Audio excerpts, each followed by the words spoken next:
Алматының қысы қатал келеді. Қарашаның соңы қар жауып, боран соғып тұрған күндер. Жанна 35 жаста, 4 баланың анасы. Үлкен ұлы 14-те, кішкентай қызы әлі 5-те. Күнде таңертең балаларды мектепке апарып, кешке қайтарып әкеледі. Күйеуі Самат 38 жастағы ірі кәсіпкер. Қаланың орталығындағы биік ғимаратта орналасқан компаниясы құрылыс, импорт, экспорт, жылжымайтын мүлікпен айналысады. Самат әрқашан қарбалас телефонға сөйлесіп кездесулерге жүгіреді. Бірақ Жаннаға әрқашан бір сөзді айтады: сен менің патшайымсың, жаным.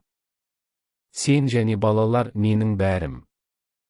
Биыл жаңа жыл алдында Самат үйге ерте келді. Қолында үлкен қара қапшық. Жанна ас үйде балық пісіріп тұрған. Балалар бөлмеде ойнап жатыр. Самат есіктен кіріп күлімсіреді: Жанна, көзіңді жұм. Жанна күліп көзін жұмды. Самат қапшықты ашып, ішінен қара норка шубаны шығарды. Жұмсақ, жылтыр, қара түсті, иығына дейін жететін, жағасы кең, түлкі терісімен әрленген. Қымбат дүкеннен алынғаны көрініп тұр. Жанна көзін ашып, шубаны көргенде демі ішіне түсіп кетті. Самат, бұл қанша тұрады? Оны ойлама. Сен лайықсың. 10 жыл бірге өмір сүрдік. 4 бала тудың. Сен әрқашан менің қасымда болдың. Бұл саған деген ризашылығым. Жанна шубаны киіп көрді. Айна алдында айналып тұрды. Шуба денесіне тамаша жарасқан. Қара түсі оның ақ терісіне, қара шашына өте әдемі көрінді. Көзіне жас келді. Рахмет, қымбатым. Мен мұндай сыйлықты армандаған емеспін. Самат оны құшақтап, маңдайынан сүйді. Енді сен қалада жүргенде бәрі қарап тұрады. Менің әйелім ең әдемі әйел. Жанна сол түні ұзақ ұйықтамады. Шубаны ілулі тұрған шкафқа қарап жатты. Балалардың тыныс алуын тыңдады. Өмірдің осы сәтінде бәрі мінсіз көрінді. Саматтың махаббаты, балалардың күлкісі, үйдің жылуы. Бірақ бір аптадан кейін бәрі өзгерді. Жанна Саматтың компаниясына келіп тұрған. Балаларға жаңа жылдық сыйлық алу үшін Саматтан ақша сұрамақ болған. Лифтпен 12-ші қабатқа көтерілді. Ресепшндегі қыз күліп қарсы алды. Жанна апай, қалайсыз? Самат аға кеңесте, бірақ 5 минуттан кейін шығады. Жанна күтіп отырды. Кеңсе дәлізіне қарап тұрды. Жаңа жылдық безендірулер, гирляндалар, жасанды қар. Кенет дәліздің соңынан Лаура шықты. Лаура Саматтың жеке хатшысы. 19 жаста. Ұзын бойлы, жасыл көзді, қара шашты, әрқашан әдемі киінетін қыз. Университеттің 2-ші курсында оқиды, жұмысқа жарты ставкаға келеді. Лаураның үстінде дәл сол шуба. Қара норка. Дәл сол үлгі. Дәл сол жаға. Дәл сол түймелер. Жанна бірден таныды. Өйткені ол шубаны бір апта бойы киіп, айна алдында айналып жүрген. Лаура шубаны киіп телефонға сөйлесіп келе жатыр. Күліп біреуге: «Иә, қымбаттым, кешке кездесеміз» деп тұр. Жаннаның жүрегі тоқтап қалғандай болды. Аяғы дірілдеп, қолы суық тартып кетті. Лаура Жаннаны көріп, аздап қысылды да, тез күлімсіреді. «Жақсы күні болсын, Жанна апай. Самат аға қазір шығады». Жанна ештеңе айта алмады. Тек басын изеді. Лаура өтіп кетті. Шубаның етегі желпілдеп, жұмсақ тері жылтырап тұр. Жанна Саматтың кабинетінің алдында тұрып қалды. Есік ашық. Іштен Саматтың дауысы естілді: «Лаура, кешке сағат 8-де. Мен саған жаңа сөмке әкелемін. Сен лайықсың, сұлуым. Жанна есікті ашып кірді. Самат телефонды қойып күліп тұрды. Жаным, келдің бе?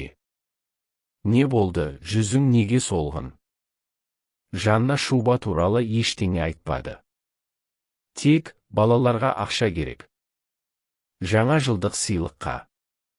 Самат қалтасынан бірнеше мың теңге шығарып берді. Мынау жетеді. Ақшаны үнемде 4 бала бар ғой. Арзан дүкеннен ал. Жанна ақшаны алды. Бірақ көзі Лаураның үстіндегі шубаға қайта-қайта түсіп жатты. Сол шуба. Самат айтқан жалғыз шуба. Енді басқа біреудің үстінде. Жолда үйге қайтып бара жатып, Жанна көлігінің ішінде отырып жылады. Қатты. Дауыстап. Балалар мектепте, үйде ешкім жоқ. Ол айнаға қарап, өз-өзіне сөйледі. Мен не істедім? 10 жыл. 10 жыл махаббат деп ойладым. Ал ол 19 жастағы қызға. Шуба әлі шкафта ілулі тұр. Бірақ енді ол шубаны кигісі келмеді. Ол шуба енді оған емес, Саматтың нәпсісіне тиесілі болып көрінді. Жанна шешім қабылдады. Бұл құпияны ашу керек. Бірақ әлі емес. Алдымен бәрін білу керек. Содан кейін кек алу. Жанна сол күні үйге қайтып келгенде ешкімге ештеңе айтпады. Балалар мектептен қайтып, әдеттегідей шуылдап жүгірді. Үлкен ұлы Әли: анашым, бүгін математикадан 5 алдым, деп мақтанды. Кішкентай қызы Айша: мама, мен сурет салдым, қарашы, деп қағазын созды. Жанна күліп, балаларды құшақтап, маңдайларынан сүйді.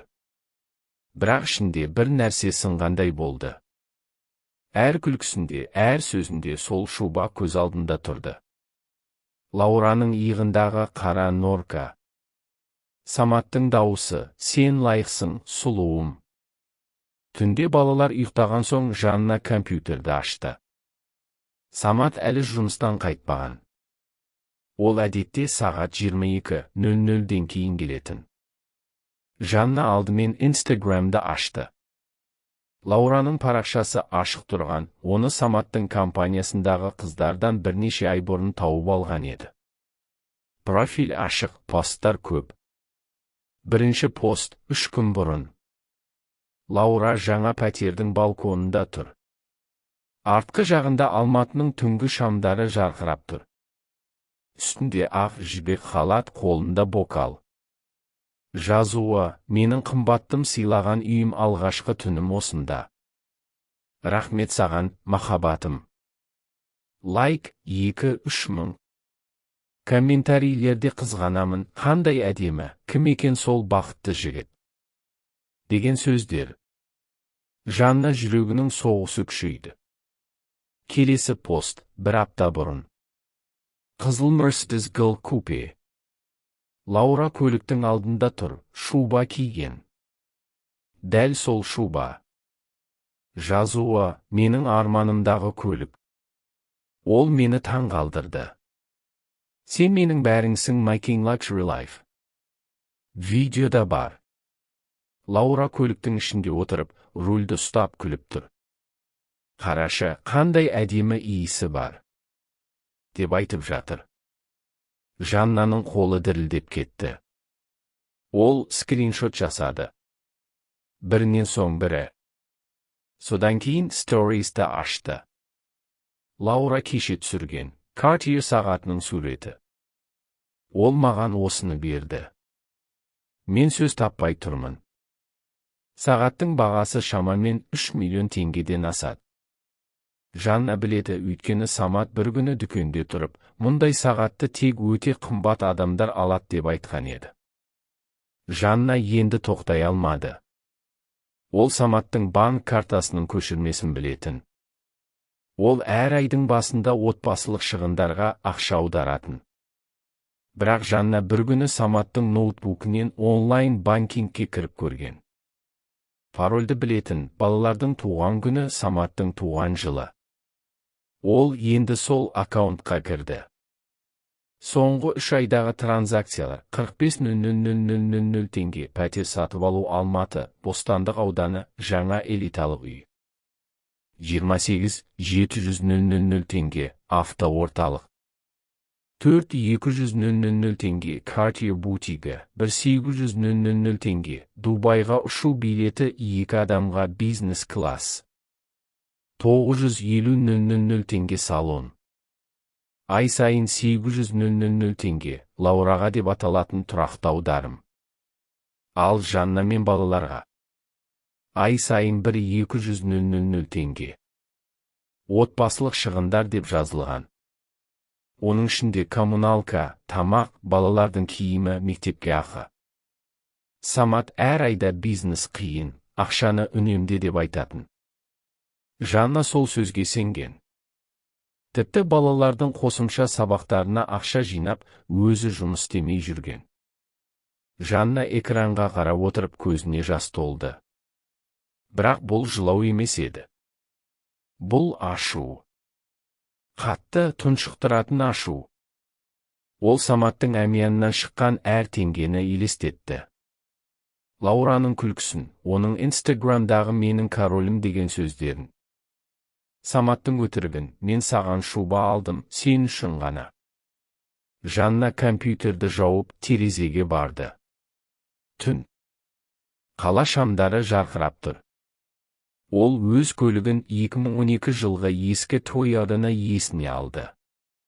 Самат оған қажеттілікке жетеді, артық шығын жасама деген. Ал Лаураға қызыл Mercedes. Сол түні Жанна ұйықтамады. Ол барлық скриншоттарды флешкаға көшірді. Содан кейін телефонға бірнеше сурет түсірді.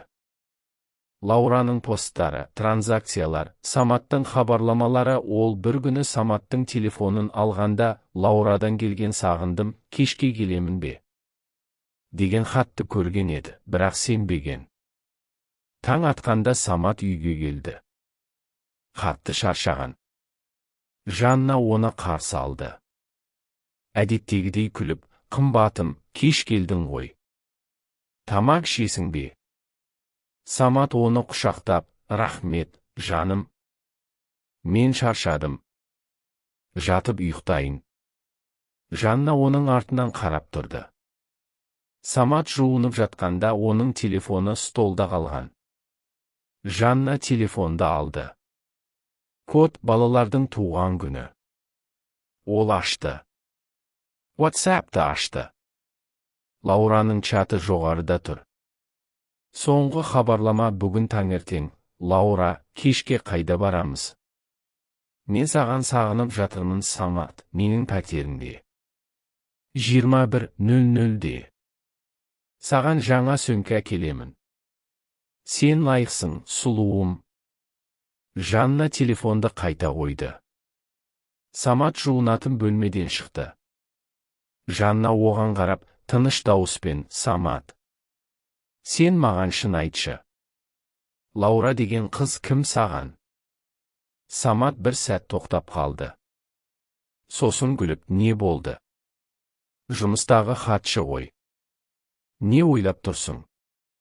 Жанна ештеңе айтпады. Тек, ештеңе. Ұйықтайық. Бірақ ол ұйықтамады. Түн бойы Саматтың ұйқысын бақылады. Оның тыныс алуын. Оның өтірік айтқанын білетін. Жанна ішінен сөйледі, мен бұны көтере алмаймын. 10 жыл. 4 бала. Ал сен 19 жастағы қызға менің өмірімді саттың.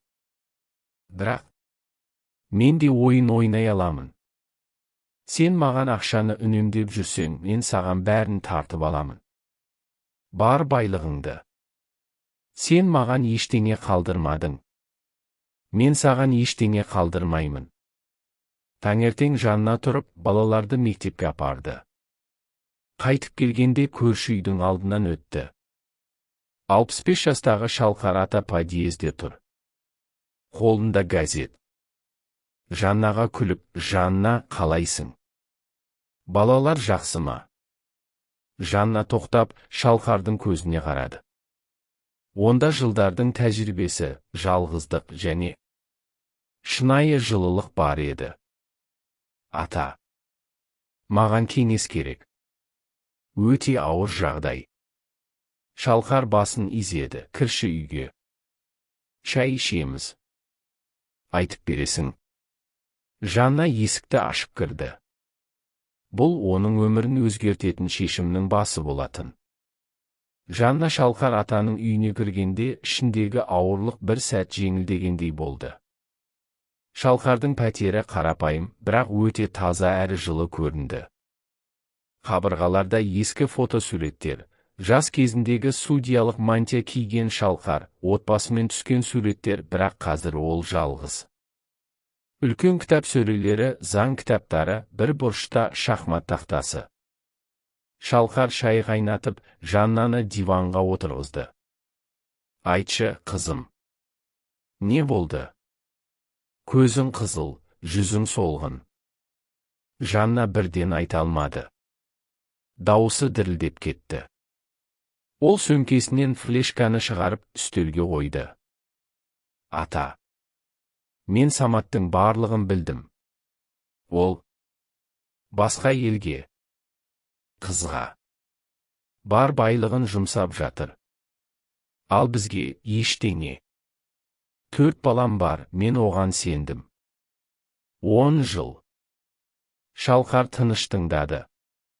Қабағын түймеді, ашуланбады. Тек басын изеді.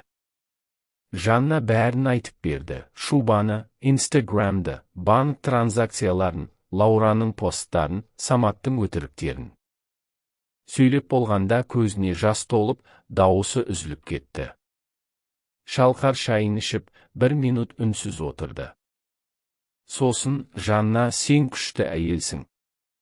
4 бала тудың, үй күттің, Саматтың артында тұрдың. Ол сенің еңбегіңді, махаббатыңды бағаламады. Бірақ бұл оның қателігі. Сен кінәлі емесің. Жанна басын көтерді. Мен кек алғым келеді, ата. Ол маған ештеңе қалдырмады. Мен оғанда ештеңе қалдырғым келеді. Бар байлығын, компаниясын, үйлерін, бәрін. Шалқар күлімсіреді. Жылы, бірақ күшті күлкі. Мен бұрынғы судьямын, Жанна. 40 жыл сотта отырдым. Ажырасу істерін көп көрдім. Қазақстан заңы әйелдің жағында. Әсіресе балалардың анасы болсаң. Егер дәлелдер болса, банк көшірмелері, куәгерлер, хаттар, сот сенің пайдаңа шешеді. Бірақ бұл жол ұзақ. Ауыр. Сен дайынсың ба? Жанна ойланбады. Дайынмын. Балалар үшін. Өзім үшін. Шалқар тұрып, терезеге барды. Алматының таулары көрінеді, қар басқан шыңдар. Мен саған көмектесемін. Менің ескі достарым бар, адвокаттар, сотта таныс адамдар. Бірақ бір шарт бар. Жанна қарады. Қандай шарт? Шалқар оған қарап көзін жұмды да ашты. Мен 65 тиемін. Жалғызмын. Әйелім 10 жыл бұрын қайтыс болды. Балаларым жоқ. Сен маған ұнайсың, Жанна. Сен күшті, ақылды, әдемі әйелсің. Егер қаласаң, мен саған ұсыныс жасаймын. Маған тұрмысқа шық. Мен сені қорғаймын. Балаларыңды да. Менде байлық бар, жер учаскелері, қаражат. Саматтың байлығын тартып алған соң, сен және балалар ештеңеге мұқтаж болмайсың. Жанна таң қалды. Бірақ ашуы басылмаған. Ол Шалқардың көзіне қарады. Онда өтірік жоқ. Тек шынайылық, тәжірибе және бір нәрсе, махаббатқа ұқсас сезім. Ата. Сіз маған шынымен. Иә. Мен сені пайдаланбаймын. Сен маған ұнадың. Жасың кіші, бірақ жүрегің үлкен. Мен саған уақыт беремін. Ойлан. Бірақ егер келсең, мен бәрін жасаймын. Сотты, ажырасуды, мүлікті бөлісуді. Барлығын. Жанна бір апта ойлады. Түнде ұйықтамады. Самат үйде болғанда күліп, әдеттегідей сөйледі. Бірақ ішінде от жанып тұрды. Балаларды қарап, олардың болашағын ойлады. Саматтың өтірігіне төзгісі келмеді. Бір күні Шалқардың есігін қақты. Қолына гүл алып келген. Ата, мен келісемін. Сізге тұрмысқа шығамын. Бірақ шарт, Саматтың бар байлығын тартып аламыз. Балаларым үшін. Мен үшін. Шалқар оны құшақтады. Жылы, әкеше құшақ. Бірақ одан да артық, еркекше құшақ. Келісемін, қызым. Енді сен менің әйелімсің. Олар жоспар құрды. Шалқардың адвокат достары келді. Дәлелдер жинады. Лаураның әлеуметтік желілерінің скриншоттары, банк транзакциялары, Саматтың хаттамалары. Тіпті Лаураны тауып, онымен сөйлесті. Лаураға ақша ұсынды, ол бәрін мойындауға келісіп, куәлік беруге дайын болды. Самат ештеңе сезбеді. Әлі Лаураға хабарласып, қымбат сыйлықтар әкеліп жүрді. Жанна оны бақылады. Тыныш, суық. Күтті. 3 айдан кейін Жанна мен Шалқар ЗАГСқа барды. Қарапайым рәсім. Ешқандай той. Тек екеуі, куәгерлер және балалар. Жанна ақ көйлек киді. Шалқар қара костюм. Ол Жаннаның қолынан ұстап, сен енді менің әйелімсің. Мен сені ешқашан ренжітпеймін. Жанна күлімсіреді. Бұл жолы шынайы күлкі. Самат естігенде ашуға булықты. Телефон соғып, не істеп тұрсың? 65 жастағы шалға тұрмысқа шықтың ба? Сен есің дұрыс па? Жанна тыныш жауап берді. Иә, қымбаттым. Енді мен Шалқардың әйелімін. Ал сен? Көресің. Ажырасу соты басталды.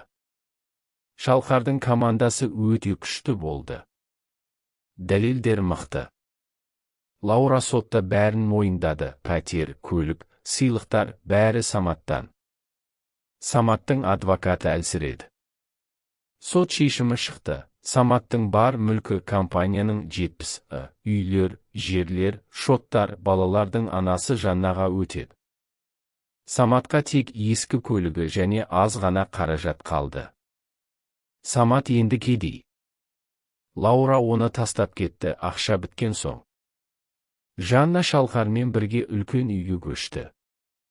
Тауға қараған панорамалы терезелері бар, заманауи пәтер. Балаларға жеке бөлмелер. Шалқар оларды өз баласындай көреді. Жаннаға әр күні гүл әкеледі, қолынан ұстап серуендейді. Бір күні паркте жүріп бара жатып, Шалқар Жаннаны тоқтатты. Қолынан ұстап, рахмет саған, Жанна. Сен маған жаңа өмір бердің. Жанна оған қарап, маңдайынан сүйді. Мен де рахмет айтамын, Шалқар аға. Сен маған шынайы махаббатты көрсеттің. Сот шешімі шыққан күн 2025 жылдың қараша айының соңы. Алматының орталық аудандық сотының ғимаратының алдында қар жаңбырға айналып тұрған. Жанна қара пальто киіп, Шалқардың қолынан ұстап тұр. Шалқар қара костюмде, мойнында қызыл шарф. Екеуі де тыныш. Ішіндегі толқу сыртқа шықпайды. Сот залында Самат отырған. Беті сұрғылт, көзі қанталаған. Қасындағы адвокаты жастары ұлғайған, шаршаған адам.